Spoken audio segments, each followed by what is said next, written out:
I'm short, I'm not small, it's different. What's this, Louis? Santana, Where's it made?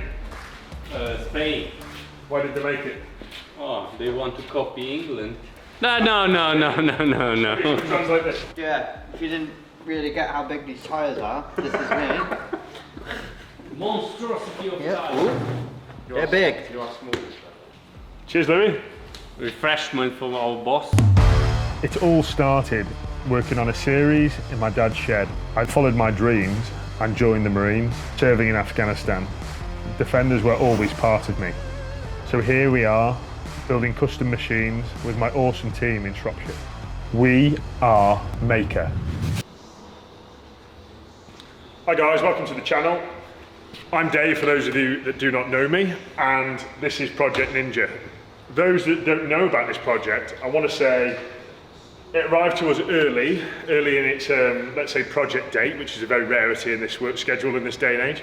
But for those of you that don't know it, this arrived with a gearbox that had exploded. So Phil, the guy that owned it, called me and said, Dave, I've just been bombing up the M6 and I've heard this on Mighty Crunch, and now I can see the road through my footwell. And so if you look at the clip in a second, you'll see the hole and the side of the gearbox. And let's just say he was lucky not to lose his left foot. If you want to come around here, you'll see that the prop shaft decided to detonate. Basically the caps have obviously seized up and let go. And if you look down there, look at the size of the hole in that gearbox. He was lucky really, he didn't lose his left foot in my opinion. So what we're giving Phil is, Phil's like me, a bit of a power hunter, talk crazy, loves his toys. So he approached me with this very, how do I say it without insulting him? So, crusty Defender. Everything was rusty. Everything, it looked like it was a mint car one day, but let's say it'd gone through the beach about 20 times with an assault. But anyway, we're going to transform that car. So what we've given Phil is underneath here, and you can see it if you look close enough, but our paint guys are the best in the business. They've hidden a galvanised bulkhead underneath this paint. And Josh and Matt, fantastic lads, at doing exactly that. So they've transformed this galvanised bulkhead and painted it in our 2K finish, 2K primer, and here you have it now. So it's Santorini black, but the best you can possibly get. So we've gone stainless fixings on the bulkhead bracket, stainless fixings on the drop arm, the panhard bolts, you name it. So we're trying to make this car last and longevity, as you've seen on my Instagram recently. The car's gonna have bypass shocks, remote reservoirs. It's having everything. So everything that can make this car perform, handle, everything it can possibly do on the road. So Phil came to me, he wanted 400 horsepower, he wanted 800 newton meters plus, he wanted big 20-inch tyres, big AP brakes, and most of all is his beautiful red interior that you'll see featured along our channel anyway. And that'll be going in next week along with a beautiful tweed headline in it we can also feature. But anyway, so keep following guys on Instagram and YouTube and you'll see this car progress in its own form. So what I want to talk about here is, this is what puts me off fitting second-hand engines to Defenders. So a few of you will know, and you've seen on my Instagram post, that we do advertise a second-hand engine service. Well, that's ending from now on, right? Because I hate seeing cars come back. I want to see cars go back to the clients and stay with the clients.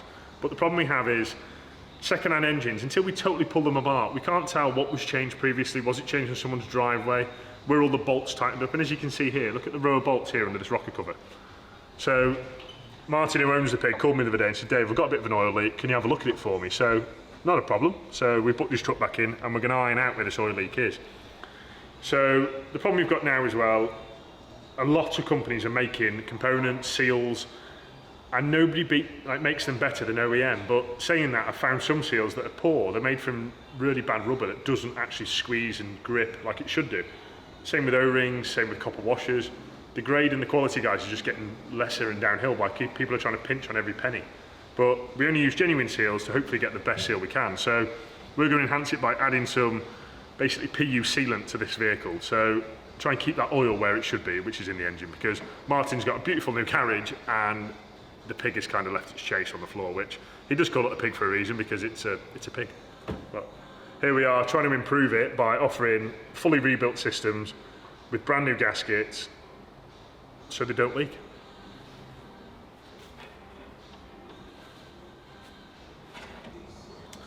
So what you see here, guys, is a car that's sponsored by Diamantes.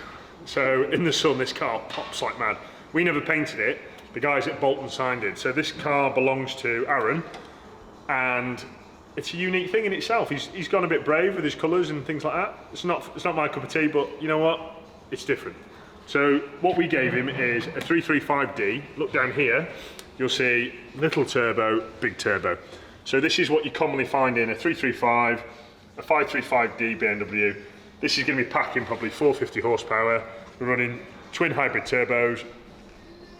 This is what Miami had. So those of you that know me, the Miami, which is the soft top, it was one of our first ever builds when we started MAHKER. Boy, was that car quick. I took it all around Europe with the Cannon run on the Mega run a couple of years ago. And you know what, I regret selling it, but I have heard it's back up for sale. So if anybody wants a twin turbo soft top 90, get in touch because it is for sale. But anyway, back to this one. So this is running remote res Fox shocks. Those of you that know me know I love running these shocks. This car is also running our sports kit, so sports suspension, heavy duty anti-roll bars, Super Pro UK bushes, cranked arms. The list goes on with this, guys, and go forever. But anyway, it's running a 6-speed sequential gearbox.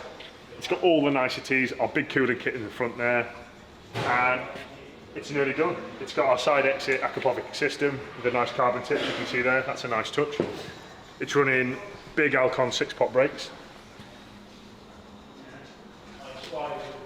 It certainly sounds good.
So this, as you remember in the last episode, this is Project Spirit. This is owned by a guy called Steph.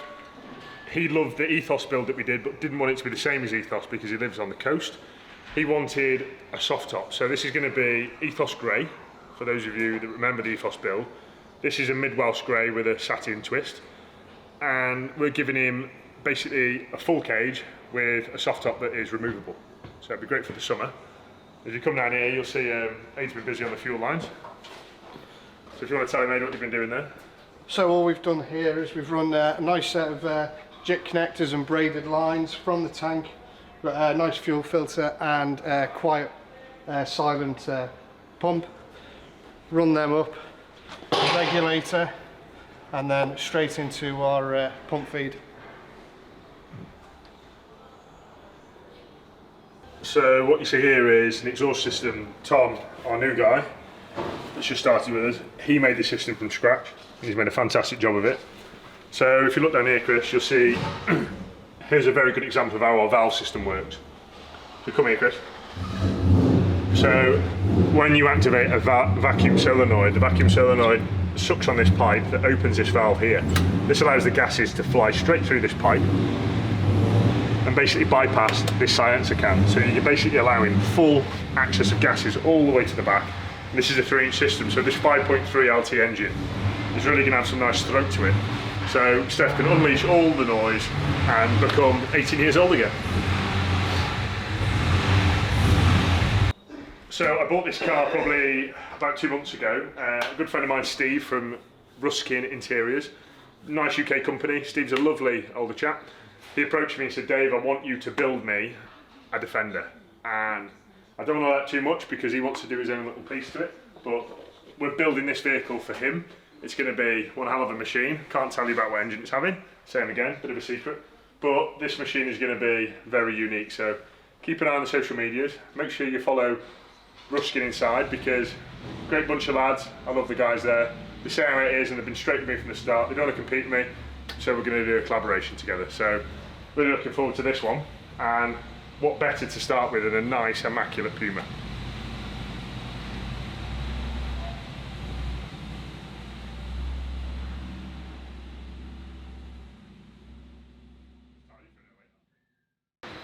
So I know there's plenty of guys out there that love these Unimogs. There's a few haters that have already had a dig at me because we took the Doku's body off and we slammed it on a GMC Tavern chassis, but let's face it guys, Unimog axles, some say they're strong, but they're not coming strong. You can't wind 500 horse Cummins through them, so that's what we're going to do. So what you see here, cheers Louis. Refreshment from our boss. Right, so where were we? So what you see here is, as you can look in there, that is a Cummins 5.9. This came from a DAF 55. We grafted this in here, added a bigger turbo, standard. We added a high flow manifold. We wanted to unleash this. This one wants to be running about 350 horsepower when it's done. And if you can look in there, you'll see that monstrous intercooler, because keeping the boost cool is most important.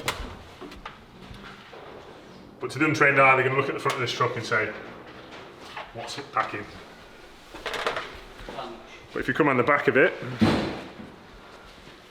so that fuel tank was actually taken from the military GMC Tavern, and it's a bladder tank, it's full of foam, and we're going to reuse it, and I think it's cool as hell. Check out all these little decals, it's all still on there. Something you'd normally find on, say, like a touring car. So we're going to graft that on the side of this, and as you look in here, so down there, that's an billet adapter made by Diesel Conversion Specialists, and we're going to be fitting on the back of here a heavy duty 4L80, basically a 4L80 with a manual valve body, so the customer can literally bang through the gears with all the, it doesn't really need to care really. So there's a monstrous NP transfer case that will divert the power to the front and rear axles. These are Dana 80 axles. Those of you that don't know about the Dana series axles, 80s are the biggest you can get. So the next ones up are Rockwells, and they are monsters. So this is going to be a fair bit of kit, especially when the back's put on it. And today, if you look at the back there, we've welded on a heavy duty piece of section. We've done our bit for global warming, and we've reused a bit of steel that we found sat in the yard. So ignore the rust, we're going to blast that off next week. But the price of steel now, guys, we're actually we're having to reuse things, because if I told my customer that piece of steel is going to cost him 300 quid a length, I think his head would fall off. So there you have it. This project is moving on thick and fast, so keep following. Fabricated Santa Ana, wherever that is, España, so Spain. Spain. Mallorca. No, it's not. It'd be SA. Go to the pub, Louis. Yeah, I'm going to let me come in. Do you want me to ring Gemma? She's out blasting down the M6 toll. Anyway, thanks for watching, guys. We'll see you next week. Take it easy. Are you taking that toolbox over there?